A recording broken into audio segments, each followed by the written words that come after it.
Assalamualaikum warahmatullahi wabarakatuh. Kami di sini dari kelompok satu kelas B Indralaya akan memaparkan materi penerapan elektromagnetik pada bullet train. Adapun anggota dari kelompok kami yaitu, nah, pertama-tama, mengapa sih teknologi bullet train dengan sistem maglev itu bisa muncul? Jadi, di era perkembangan iptek ini, tidak mungkin kita tidak menciptakan inovasi yang bisa mempermudah manusia, khususnya di bidang transportasi. Jika kita melihat kereta tradisional yang ada di stasiun Kertapati misalnya, itu kan dari jarak jauh saja suaranya sudah kedengeran, terus bikin bergetar juga. Hal itu karena adanya gesekan dari roda kereta dengan relnya. Nah, gesekan ini juga membuat kecepatan kereta itu menjadi lebih lambat. Nah, dari situ muncul deh bayangan gimana ya kalau ada kereta yang bisa melayang tanpa gesekan, tanpa berisik, tapi bisa cepat sampai ke tujuan. Nah, dari sini lahirlah ide bullet train dengan sistem maglev tadi. Bayangin aja yang awalnya kalau kita naik kereta Raja Basa dari Palembang ke Lampung itu butuh waktu 9 jam, namun dengan kereta dengan sistem maglev itu hanya butuh waktu 1 jam saja. Jadi sangat efisien di waktu.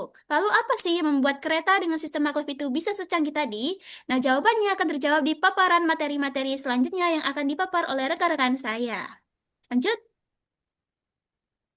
Transformasi kereta. Transformasi perkeretaan api di dunia ini telah menjalani perjalanan inovasi yang berfokus pada efisiensi dan kecepatan. Nah, dimulai dari kereta konvensional yang masih ada kontak rel dari kontak fisik antara roda dan rel itu yang masih menyebabkan gesekan yang kalau misalnya kita naik kereta nih, kadang tuh masih terasa antara gesekan roda dan rel itu sendiri.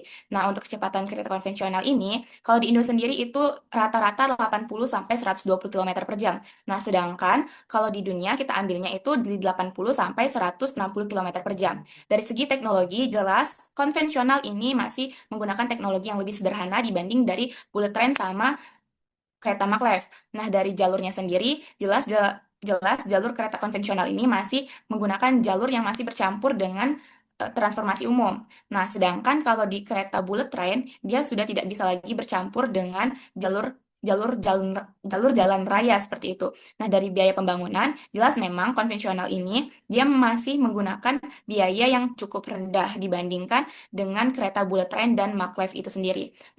Nah, contohnya sendiri, kalau untuk konvensional ini ada kereta lokal seperti kereta yang di Palembang antar lokal dari Palembang ke Lahat, Ta- dari Palembang ke Muara Enim dan seperti itu. Nah, untuk bullet train ini masih menggunakan kontak fisik antara rel dan roda kereta itu. Untuk kecepatannya, memang kecepatan bullet train ini lebih cepat dibanding kereta konvensional. Dia menempuh kecepatannya sekitar 300 sampai 350 kilometer per jam. Untuk teknologi, memang juga kereta bullet train ini lebih lebih modern lagi dibandingkan konvensional. Namun untuk kereta yang lebih modernnya lagi, yang hampir dibilang sangat canggih, itu ada kereta maglev. Dan dia itu tidak lagi menyentuh rel keretanya itu tidak lagi menyentuh dengan roda. Bahkan kereta ini sudah melayang dengan kecepatan bisa lebih dari 600 km per jam. Nah, untuk lintasan jalurnya sendiri, maglev ini sudah tidak lagi bercampur seperti konvensional. Dianya sudah pokoknya kalau kereta maglev ini jalurnya sudah hanya bisa dilewati oleh kereta maglev itu sendiri. Dan contoh dari bullet train dan maglev itu, kalau bullet train itu ada di Shinkansen Jepang, dan TGV Prancis. Sedangkan maglev itu hanya ada di Shanghai Maglev dan SC Maglev di Jepang. Nah, teman-teman, tadi udah dibahaskan kalau kereta maglev itu bisa melayang, tetap stabil di rel, dan juga melaju dengan sangat cepat. Pertanyaan yang muncul adalah, kenapa ketiga hal tersebut bisa terjadi? Nah, jawabannya itu terletak pada gaya magnet ini, teman-teman. Jadi, menariknya juga, gaya magnet yang bekerja pada kereta maglev ini terbagi menjadi tiga bentuk. Tapi sebelum kita bahas apa saja itu, kita tarik sebentar ke prinsip dasar gaya magnet, yaitu tarik dan tolak. Kita semua tahu bahwa magnet itu punya dua kutub, kutub utara dan juga kutub selatan, yang dimana jika kutubnya sejenis akan terjadi reaksi tolak-menolak, dan kalau kutubnya berbeda jenis akan tarik-menarik. Nah, jika kalian lihat pada gambar yang pertama atau gaya yang pertama, itu adalah gaya levitasi.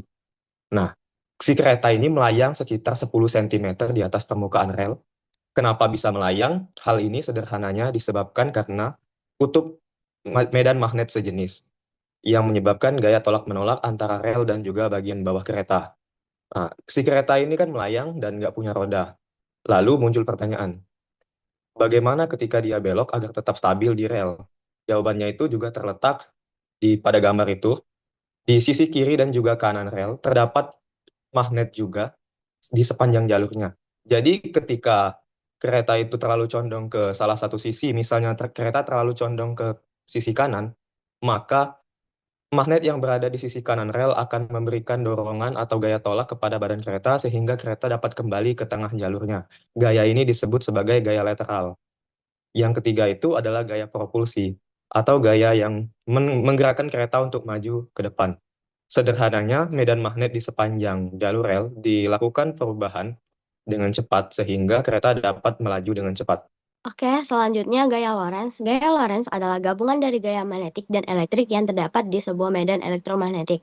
Untuk rumus gaya Lorentz itu F sama dengan Q, P, B sin theta. Dengan komponen rumus, F adalah gaya Lorentz dengan satuan Newton, Q muatan listrik partikel dengan satuan Coulomb, V kecepatan partikel dengan satuan meter per second, B kuat medan magnet dengan satuan Tesla. Sin theta adalah sudut antara arah kecepatan dan medan magnet. Jadi kita membahas gaya Lorentz di sini karena gaya Lorentz memiliki hubungan yang sangat erat dengan bullet train, khususnya pada magnetic levitation, yang akan dijelaskan oleh teman saya selanjutnya. Oke, jadi di sistem maglev ini terbagi menjadi dua tahapan, yaitu sistem levitasi dan sistem propulsi. Nah, yang pertama itu adalah sistem levitasi. Jadi pada dasarnya, levitasi itu adalah proses mengangkat badan kereta agar melayang di atas rel dengan prinsip elektromagnetik, di mana terbagi lagi menjadi dua, yaitu EMS dan EDS. Nah, EMS atau Electromagnetic Suspension, jika kita melihat dari gambarnya bahwa di bagian bawah kereta yang menjorok ke dalam itu terdapat medan magnet, lalu rel keretanya terbuat dari bahan ferromagnetik, sehingga ketika dialiri arus listrik akan timbul gaya tarik-menarik, yang mana bagian bawah kereta akan terangkat ke atas, sehingga badan kereta pun akan ikut terangkat dan membuatnya melayang. Nah, EMS ini dia kurang stabil, jadi dia butuh sistem kontrol untuk memastikan celahnya itu tetap stabil di jarak 1 cm.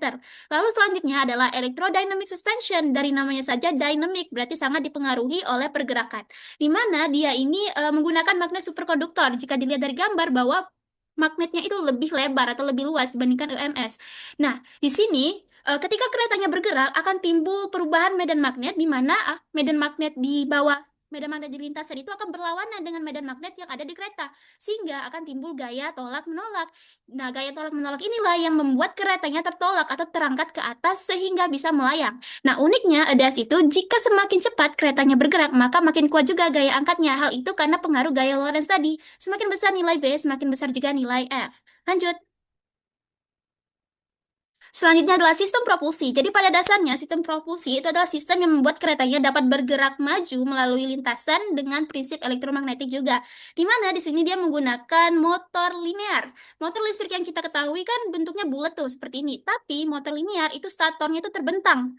Sehingga statornya itu rel keretanya, sedangkan rotornya itu adalah keretanya karena dia yang bergerak. Di mana ketika keretanya bergerak akan timbul perubahan medan magnet antara rotor yaitu kereta dan stator yaitu relnya. Nah, bagaimana prinsip kerjanya? Itu ketika keretanya bergerak lalu dialiri oleh arus listrik AC akan timbul medan magnet yang berubah-ubah atau medan magnet seperti berjalan. Jika kita lihat dari gambar bahwa kutub utara dan kutub selatannya itu bergantian kan secara berurutan. Nah, medan magnet di rel keretanya ini akan berinteraksi dengan medan magnet yang ada di kereta, di mana bagian depan kereta akan ditarik oleh kutub yang berlawanan, sedangkan bagian belakang kereta akan ditarik oleh kutub yang sama. Sehingga kombinasi kedua ini akan membuat keretanya dapat bergerak maju secara kontinu. Nah, hal inilah yang dinamakan dengan sistem propulsi. Oke, baik. Di sini saya akan menjelaskan kelebihan dan kekurangan dari bullet train atau maglev. Nah, untuk kelebihannya yang pertama itu berkecepatan tinggi bisa mencapai ratusan kilometer per jam. Nah, bullet train ini bisa melaju dengan sangat cepat. Kecepatannya itu bisa mencapai ratusan kilometer per jam. Jadi perjalanan itu bisa menjadi jauh lebih singkat dibanding dengan kereta biasa. Lalu yang kedua itu minim gesekan terhadap rel kereta. Nah, kenapa bullet train ini nggak ada gesekan terhadap rel kereta? Itu karena menggunakan teknologi yang bernama magnetic levitation atau maglev, di mana kereta itu melayang di atas rel kereta. Nah, lalu yang ketiga itu lebih nyaman dan halus. Nah, karena nggak ada kontak antara kereta dan relnya, tentunya membuat kereta ini bisa merasa lebih nyaman dan halus. Lalu selanjutnya itu ada kekurangan. Nah, untuk yang pertama itu biaya pembangunan sangat mahal.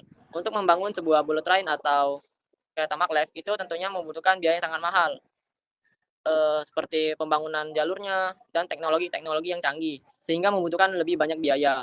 Lalu yang kedua itu harus punya jalur khusus. Nah, bullet train ini nggak bisa jalan di jalur rel kereta biasa, jadi harus ada jalur khusus gitu.